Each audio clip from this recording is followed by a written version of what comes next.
Welcome,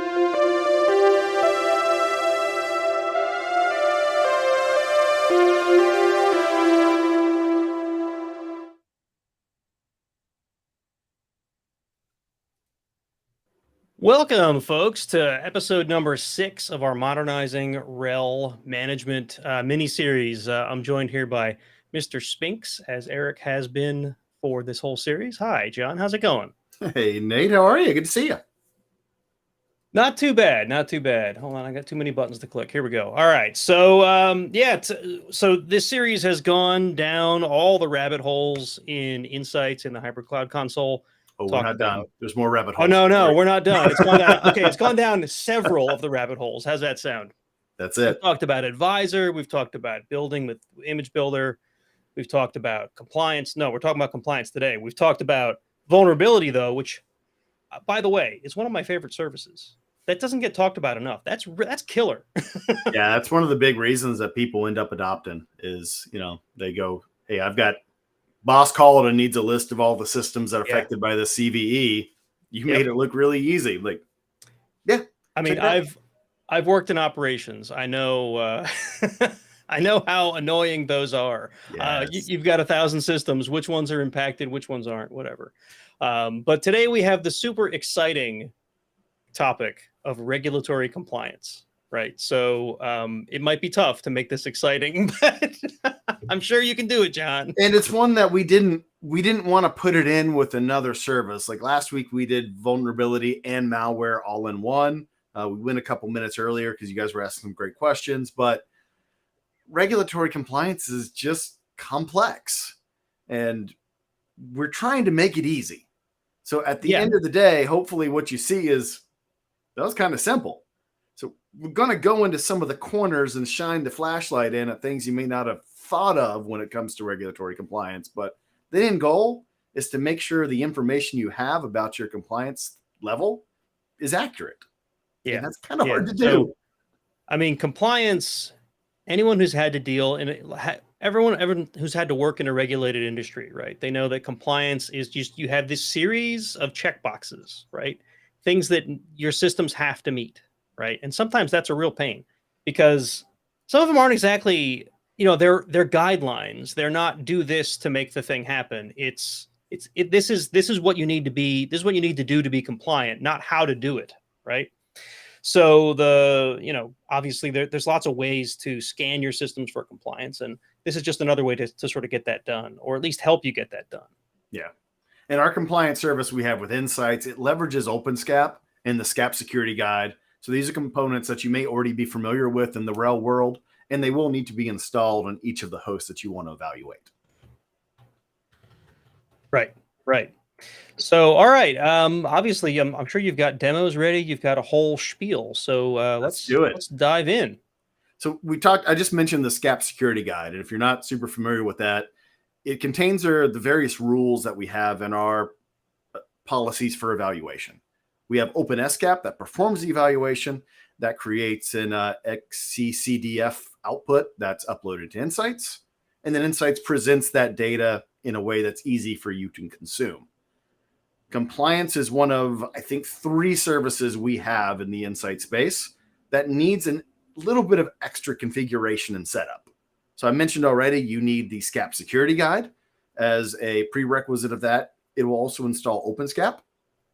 You need on the Insight side in the GUI or via an API to create and tailor a security policy. You then need to do the evaluation and then review your results. So it's just a couple simple steps.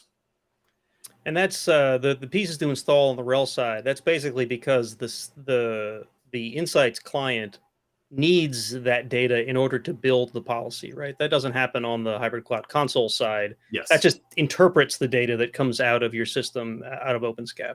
Correct. The scan will send that file up to Insights. Insights will do the analysis, put it into the report, and you get a nice, pretty, picture of your compliance status.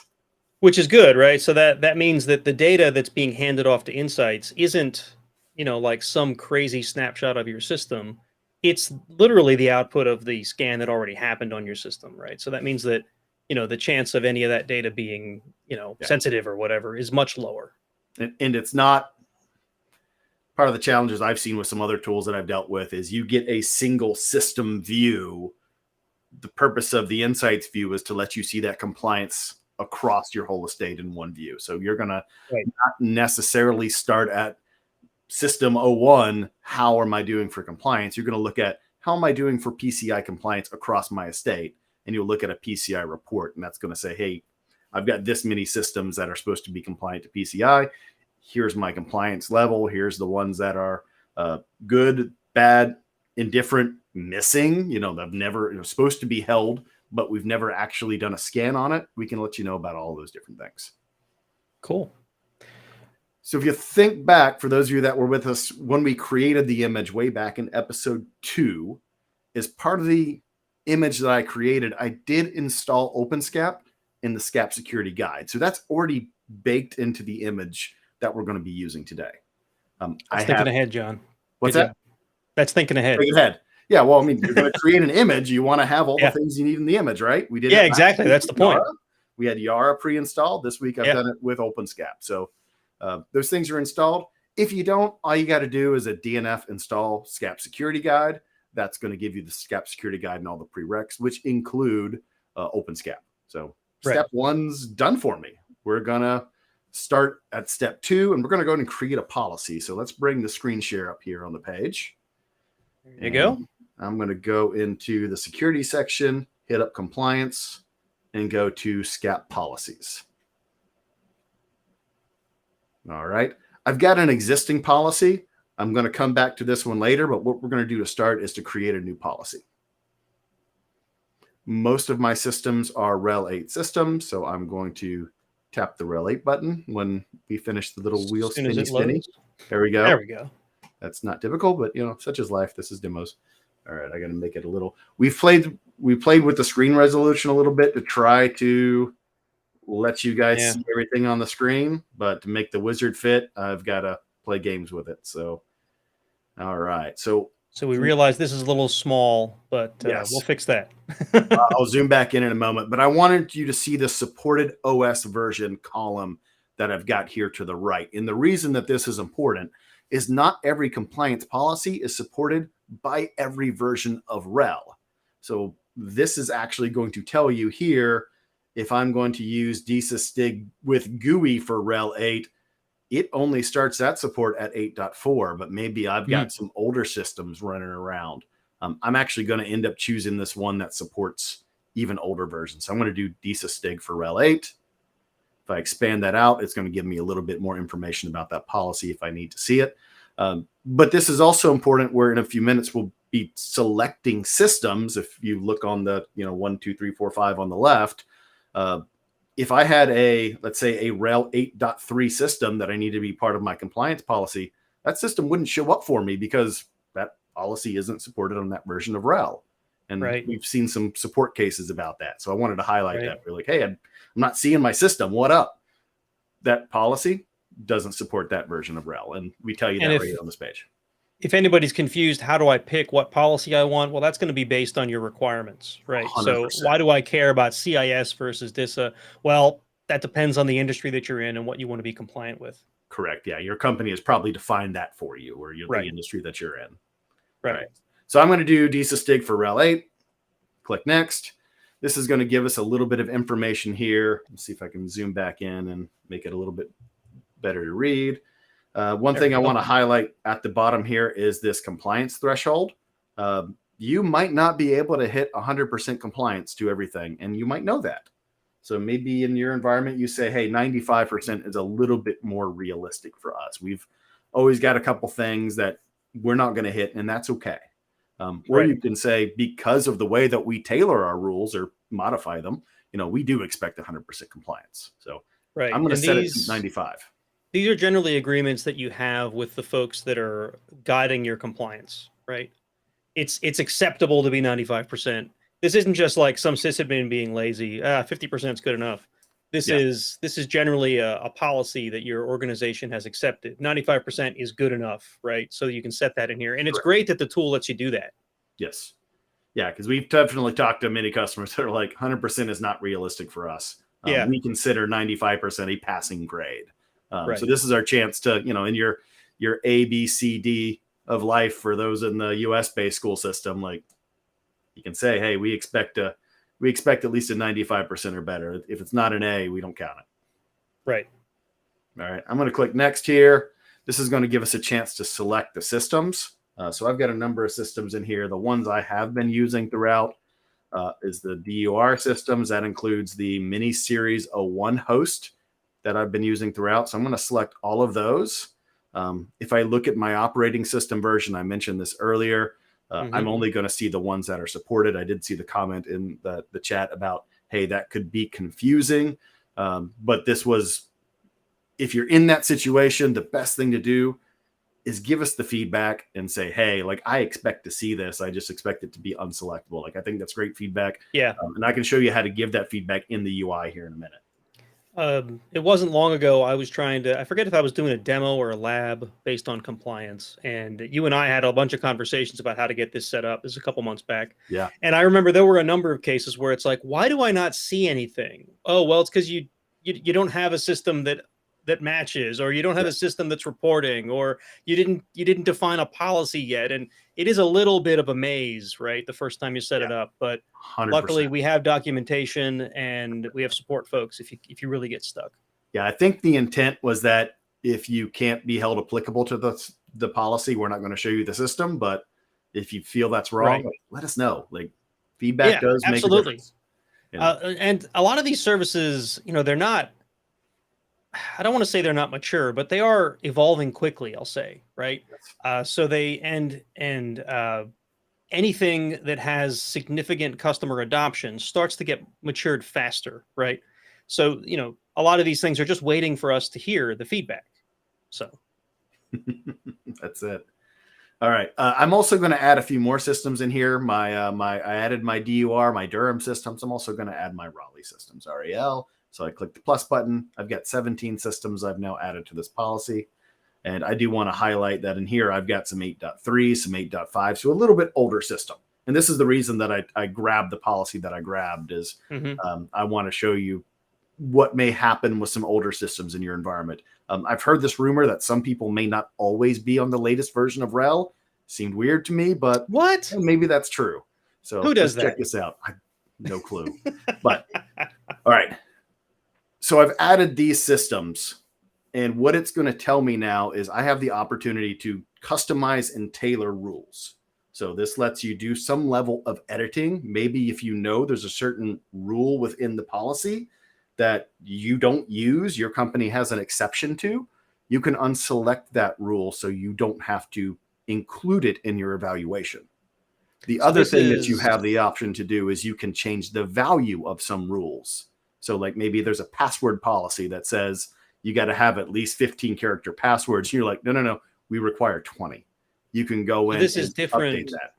This is different than that 95% you said earlier. Correct. This is actually, you can tailor the rules themselves. Yes. So even if you are going for 100% compliance, if you then modify the rule, does that mean that you can attain that 100% even if you don't match the official published policy? Correct. Yeah. If you choose to go in and you choose to tailor the rules, you can make it where a system is 100%, even though it's not 100% to DISA STIG as defined, because you've tailored this and you've said, I've customized it to meet my company's needs, to meet what we have proven. Now, part of that is you're probably going to have to go to your auditor and be like, here's the rules that, you know, part of DISA STIG that we don't work That'd be for. a similar conversation if you're only meeting 95%, right? Yes. So it's an exception on one side or the other. If you say, these are our rules, and you get those accepted by your auditor, and all of our systems are 100% compliant to those rules, then it's a lot easier conversation 100%. than there's this unknown 5% that all of our systems don't match, right? You got it. You got it. All right. So there's a couple of things going on here that I want to highlight for you that may not be obvious at first. I've got these tabs across the top, and that's because I have different versions of RHEL. As I go through and tailor, what you're going to notice is different versions of RHEL have different requirements for the system security guide. There is a compatibility matrix for these things, which a whole lot of people don't realize. If you're just going up on a system and running yum update from time to time and updating packages, you may be running too new of a version of the system security guide for your version of RHEL. Right. So your results that you're getting from your compliance scan may be inaccurate because you've got too new of a package, or conversely, even too old of a package. So what I'm highlighting here is the SSG version. RHEL 8 uses 1.66, and there's 394 rules that we check within DISA STIG. If I go over to 8.5, 8.5 is not an EUS version. That uses SSG 1.57. So a different version of the SSG, an older version, and we're only checking 370 rules. So that was 394 versus 370. Some of this might be because there's new features or capabilities in the newer versions of RHEL that we did not have in the older version. Or conversely, there used to be some stuff that we ripped out that we no longer have to check for because the system's inherently more secure. So these policies check for that. Can that cause issues if you're selectively updating packages instead of doing a whole distribution update? Yes. So if you were to update, say, SCAP, but not release, not the kernel, right? Yeah. I mean, well, the big thing is if you come in here and maybe I got an 8.5 system and I'm running SSG 1.66, I'm expecting 1.57. Is part of that when I go do my evaluation, I'm not checking for 370 rules. I'm checking for 394 rules. Right. Yeah, that's right. Software could be too new, which messes people up. So something to keep in mind. If you're locking to a version of RHEL for some reason, make sure you're locking everything to that version. And what we'll notice if I look at other versions like 8.7, still 1.66. 8.6 is an EUS version. It's actually, we just released today a new version of compliance. So we now have support for 1.69. You're going to start seeing that roll out. If I go to 8.4, which is EUS 1.66.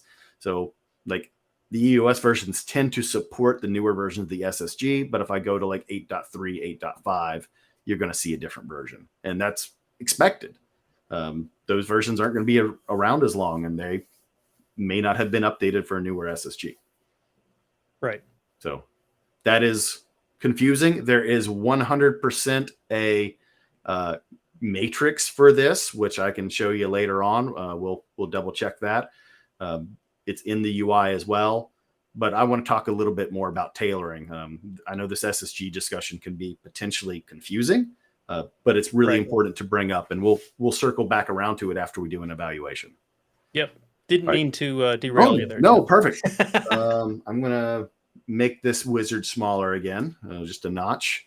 Because a new feature that we put in here pretty recently is this group view. So notice I've got within my DISA STIG here, I've got everything under either services or system settings. And if I expand those out, we've actually put into place a visual grouping mechanism where you can kind of figure out what these rules are and what they affect within your system. So this is a fairly new thing.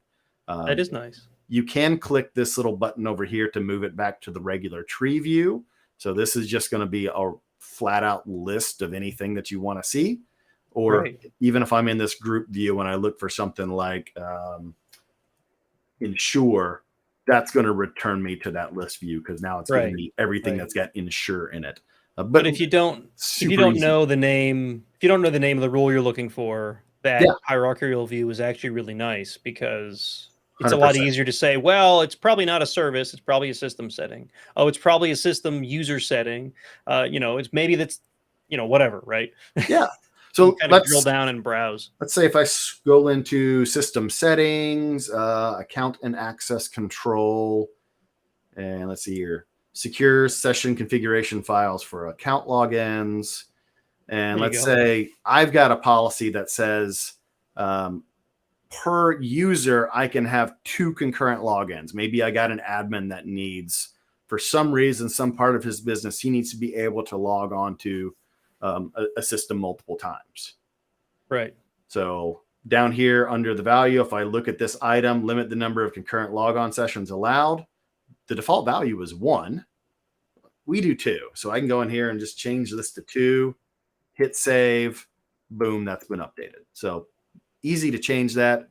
I think an example I gave earlier was like password length or maybe password expiration age, any of those kind of things. You could super easy change in here. And this is a perfect example Mhm. of how these rules can be really restrictive, right? And sometimes a business just can't live by them. And that's exactly why this exists. And you may be like, hey, I just don't like, this is something that we just don't do. I'm going to scroll back up real quick. We were at 394 rules. Maybe we say this is something we worry about. I unselect it. It disappears from my view. I'm now at 393. I've got this radio button on that says selected only. So it's only showing me things that I've selected. If I undo that, now I'm going to see all the things regardless of if they're part of DSA-STIG. I'm going to see all the things. So you could add rules that aren't even part of the... Not recommended, but yeah, you could go in here and say, hey, I need to add in some software integrity checking. I want to be extra hard on myself. Let's add in some more rules. This is not strict enough. We have had people ask us the question, can we create our own custom policy using the compliance service? The answer is no. We can't go in and create something that's, Nate's super difficult STIG. But you could kind of do pieces of that. Yeah, you can tailor a little bit, and I wouldn't do major editing of things, but you're mostly going to want to be less restrictive with this, not more restrictive in most cases. It's mostly about, hey, my business, in order for it to successfully operate, cannot meet some of these requirements. Yeah, it's more about removing rules or modifying rules than it is about creating your own policy. Because I don't know. I'd never want to say nobody would do that, but somebody would do that. Somebody might do that. Now, the other thing to keep in mind, because we have support up here for a number of various distributions, if I go over to RHEL 8.7, I still have 394 selected. If I'm going to tailor, I'm tailoring for a specific version of RHEL. So I need to go back into... I need to go back into this environment. Let's see here. It should be selected. All right. Let me go dig it again. System settings, account and access control. Oh, limit. Yeah, limit the number of concurrent sessions. Be able to grab this one right here, and we'll uncheck that. So, oops, I accidentally unchecked two. I can go back and fix that later. It's fine. But notice this time I'm just using the CCE number. Yeah. It makes life a little bit easier. So I'm going to uncheck. So I'm going to go basically for each variant of RHEL that I'm using here. Each Y stream I'm going to go through, tab it. Now you were talking about the custom policies and whatnot before. Are there policies that are in the OpenSCAP security guide that are not supported by this tool, or are they in sync? If it's part of the RHEL security guide, my understanding is it's supported by the compliance service. There may be, like, let's say we introduce a brand new version of a policy, like there might be RHEL number X that comes after 9 gets released. We're now going to have to do DSA-STIG for RHEL 9+1. Whatever you want to call it, we're going to have to increment the RHEL security guide and add support for DSA-STIG for that version of RHEL. So there could be time for that to catch up, but there's going to be time for those policies to be written anyway. And there's going to be time for that version of RHEL to be supported. And there's going to be time for that version of RHEL to be acceptable for these high security, whatever. A week or two. It's probably done before the other what's the word I'm looking for? Regulatory bodies have approved that version of RHEL. Exactly. All right. So we've gone through, we've grabbed a policy, we've edited the policy, we've potentially edited the values within certain rules. I'm going to click next here. We're going to look at what we've got. One thing I want to highlight is I know that I have 4 RHEL 8.8 systems and 1 8.5 system. I don't actually know the version of SSG that's installed right now. I know that I know about these systems. They're in my inventory, and I want to do regulatory compliance against them. but I don't know what's installed yet because I've not done a scan. So when I click finish, it's going to create the policy. I'm not going to have any kind of a report at all because I've not done a scan yet. So if I return to my application, I see it listed in my policies. I've got my 17 systems. But if I go into compliance reports, I have no report. And I have no report because I've not done any scans. Right. So what we're going to do now is I'm going to stop my screen share here, and we're going to jump into a terminal session, and we're going to go Before we through. hop over, there is Yeah. a question in chat. Sure. Here, let me see if I can highlight it. Here we go. So this came from Shantanu. Hi, Shantanu. Wouldn't compliance contradict Insight's CVE detection if a package can be too new? And I don't know if that was a misunderstanding when we were talking about the security guide being too new. The package that can be too new is the actual security guide package. That's the one that could potentially be too new. And that's what I thought the answer was, yes. But I wanted to let you answer just to be sure. 100%. Yeah, no, I mean, if you're like, hey, where you got to update SSH to keep it up to date, like, yes, keep that one up to date, please. Yeah. But the system security guide itself, as it evolves, there is a compatibility matrix. And that's not something I even knew until like maybe year and a half, 2 years ago. Like, so like, compliance it matters. Compliance shouldn't tag you on a package that's been updated because it's quote unquote too new, because compliance doesn't necessarily care what version your package is at. It cares how you have the system configured to match with the policies. Yes. Yeah. And it's like this version of RHEL needs this version of the SCAP security guide in order to know what to check for. Okay. Looks like we got it answered. All right. Cool. So here's your terminal. Here we go. Right. Pop it up. First thing I want to do here real quick is check the version. It is indeed in 8.8. I want to make sure that we are connected to Insights correctly. This is the same mini-series system that we've been using throughout. We are. So we're connected to Subman. We're connected to Insights. We're ready to go. And let's double check. I know I did it because I did it when I created the image, but I'm going to check what version of the SCAP security guide I've got going on here. So, and this is a good review for folks who maybe didn't see that episode anyway. Exactly. So I've got 1.66-2 installed. That's the latest version supported by this OS, as far as I know. There is a document. We'll check it here when I stop the screen share just to validate. But the next thing I need to do, and this is the first thing that's kind of different, is we're going to run the command.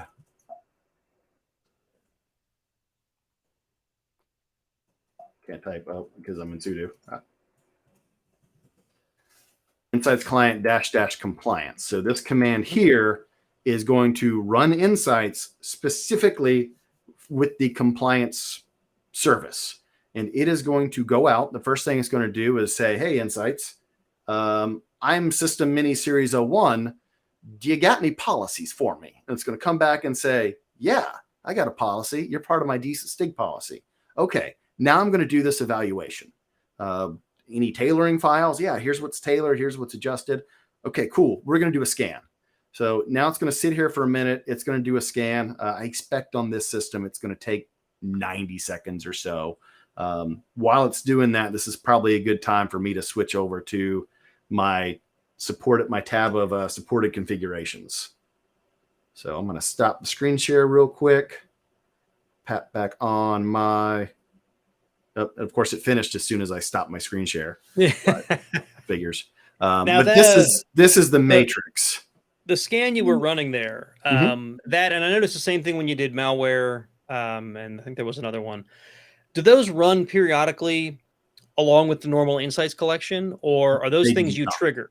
They do not. They do not. Yeah. So what I would suggest with this, if you're going to do, maybe you're going to do your compliance scans on a monthly basis, a bi-weekly basis, whatever your requirement is, put it in as a cron job. Those are not scheduled things right now because they are above and beyond that's probably better, to be honest, because these are probably a little more intensive than just a quick Insight scan would be. Yeah, so, that actually happened faster than I expected, because last time I tested it was around 90 seconds and I didn't want to have you guys have to listen to us vamp for 90 seconds. So here we are. I've got the screen up, and what I'm highlighting right here, RHEL 8.8. SCAP security guide 1.66-2. Right. The thing I was talking about earlier is like 8.5. It's got this older version. It's got 1.57. And we don't care so much about anything after the dash, like 5, 9, whatever. Like it doesn't matter. Well, it looks like there were backported versions of the security guide from say 8.6 to 8.5 in that case there, right? Because you can see that version. I guess not with that one, but with the 8.8 and 8.7, you see 166-2 exists for both 8.8 and 8.7. So, and what you're going to notice is a lot of the EOS versions will support the latest. So this is yet another reason that, hey, if you've got the option to run an EOS version, do it, because a little bit more long-term supportability. And you can see that right here in this matrix as well. That is, if you have to. Yeah. If you have no reason to lock to a version, then don't. Right? Correct. Keep it up to date. But it is nice that option's there. I'm going to flip back here. Let me reshare my terminal window. One last second. If I'd known it was going to be that fast, I would have just waited and saved you a swap, but that's okay. That's fine. So to go back and look at this again. My mouse finger is going to get real sore. We ran the compliance. It checked our SSG version. It checked our tailoring file. It ran a scan. It uploaded that scan to Insights and uploaded our report at the end. So that's basically the flow of what we did here with this system. So pretty simple. If I'm going to run this, as you mentioned, I'm going to run this monthly, biweekly, whatever. I'd put in a cron job. I don't think I haven't set one up here yet, but that's the easiest way to do it. It's just good to know though, because if you're expecting it to run automatically, because Insights runs automatically, this doesn't, right? So that's the only reason I brought it up. And 100% you can use you can use Ansible or anything like that you like. Absolutely. I'm pretty old school, so I just tend to default to the cron job. I use SSH-C. Yep. So no, cron tab-E lives in my brain. All right. So I've got my screen back up and running. I'm just going to do a hard refresh rather than waiting for it to refresh here. So what I should see here when it loads is that there is my DSysTig for RHEL 8. I am currently 0% compliant, which not surprised. But if I go in here and look at what I just uploaded, I actually have several systems that are supposed to be reporting in. Remember, I selected 17. And this is telling me that out of all these systems, I have one system that's reported. The other 16 has never reported. So if I'm really thinking about, I need a statewide view of my compliance to a certain policy, this is super helpful because we're only talking 17 systems. I guess that would manually be pretty easy to take care of. But if you're in the thousands of systems. Yeah, if it's 1,600 systems. Really tough to miss just one guy that's not reporting in. Yeah. So if I scroll down here to the list at the bottom, here's my mini series 01. 1.66 is what it's running. It failed 236 rules. I have a 52% compliance rate. Ugh. So if I go into the system itself, it's going to tell me, yeah, I'm not compliant. Here's my failure rate. It was last scan. In that breakdown, it's 209 failing in system settings and 27 failing in services. So the answer, of course, is to go back to the compliance policy and set the passing score to 50%, right? Yep, that's of course the answer. That's what you would do. And you can export this list out of to CSV or JSON. You can go into the rule state and you can look at what's passed, or you can look specifically at what's failed. So here's my failed only rules. I can see them all. Again, I can export that out. It is a WYSIWYG config.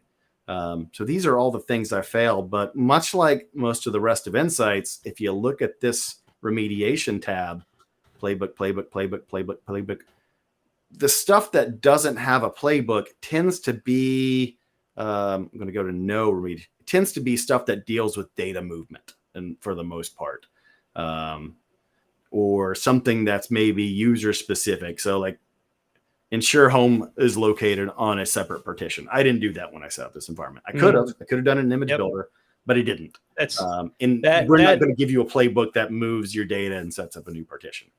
That and temp are always my two go-tos when I'm talking about compliance, because Yep. they're really easy to trigger and they're really easy to explain why that's important. Yeah. Right. So 100%. So, but that's the quick look. I'm going to go. We're a little over time already because we've been chit-chatting a lot. But I want to go show you PCI here. And this Eric told me I'd have to keep you on track. I don't think he's met me. No. I'm not hard. My problem is I usually plow right through everything, regardless of what else is going on. That's more my problem.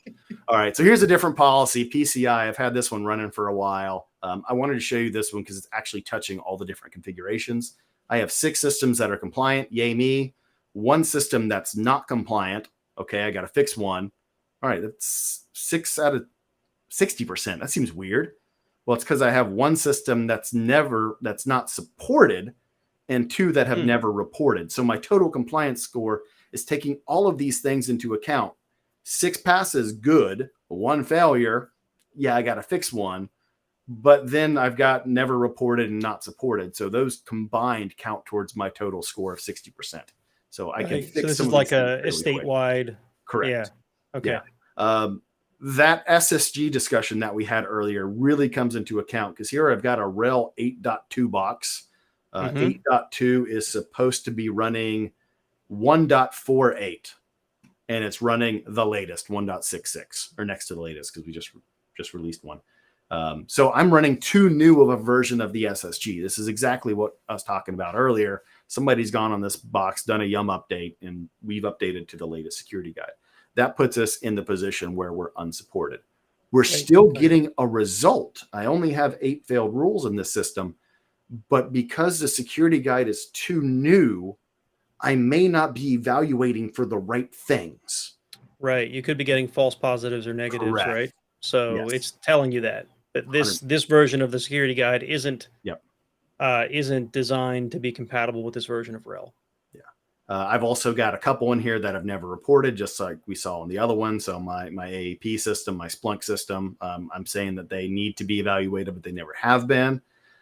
For all of this, I can go in and I showed earlier, I can export to CSV or JSON. We also have a really nice PDF report that we can create. So this will show us the systems that we care about because I got a really tiny environment here reporting. I'll select all the options, export report.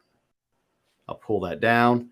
And I'll show one more thing before I show the report, which is we've talked about it in a lot of the other systems. I showed you the remediation, but hey, I got a system here with 6 failed things. If I wanted to, I can click the box, SECO4, click remediate, and now I can fix all the things.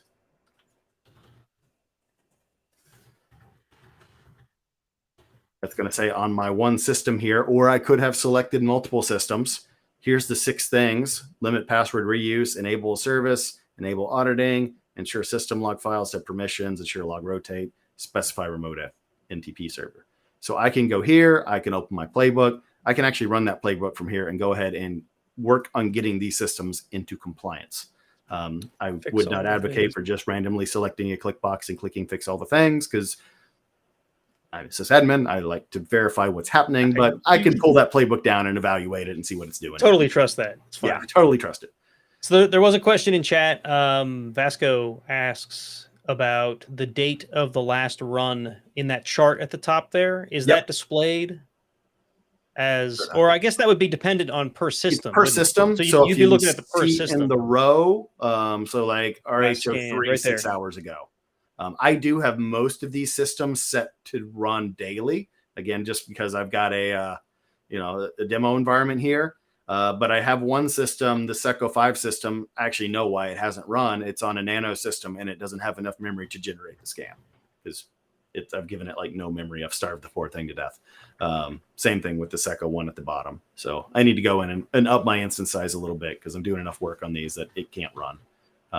And that nano system has got like 128 mega RAM or something, so it can't do it. Let me open this PDF real quick. Shantanu asked for just a quick dive onto that one system that was unsupported because of the SCAP security guide. You had said someone did a yum update. I'm assuming that for the sake of the demo, you specifically did a yum update on the SCAP security guide, right? Correct. So that's exactly what that's showing there. Yep. Yeah, I went in there and I purposely updated Right. DNF update security guide to the latest version Right. because So it's not I like you wanted went to show in and that. did full updates and now it's out of compliance. You Yep. updated the one thing that would break compliance. Yep. Of course. Demo system. I've got to. Right. Right. Okay. What I used to do before the EOS versions got updated is I used to have just one that was a version off. Like I'd have a RHEL 8.4 system with that was just one version back. But because it's EOS, it now supports up to the newest. So I couldn't do that. This was just an easier way to break it. So Vasco also suggests that this should also have an expire date. Maybe that means the last time the scan was run, there should be an expiration. Say your compliance standards say they have to be scanned monthly, right? Got it. 1 So month if you've plus got 2 anything, should make it out of compliance. if there's anything like that, I mentioned it earlier, so thank you for the suggestion. Notice this feedback button on the lower right-hand corner. It's a purple button. It may be hard for you to see. If you tap that at any point during your time in the hybrid cloud console at all, you can hit share feedback.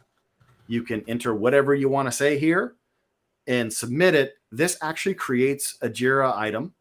So it's a trackable artifact that our product managers review. I think they review weekly, whatever's been submitted.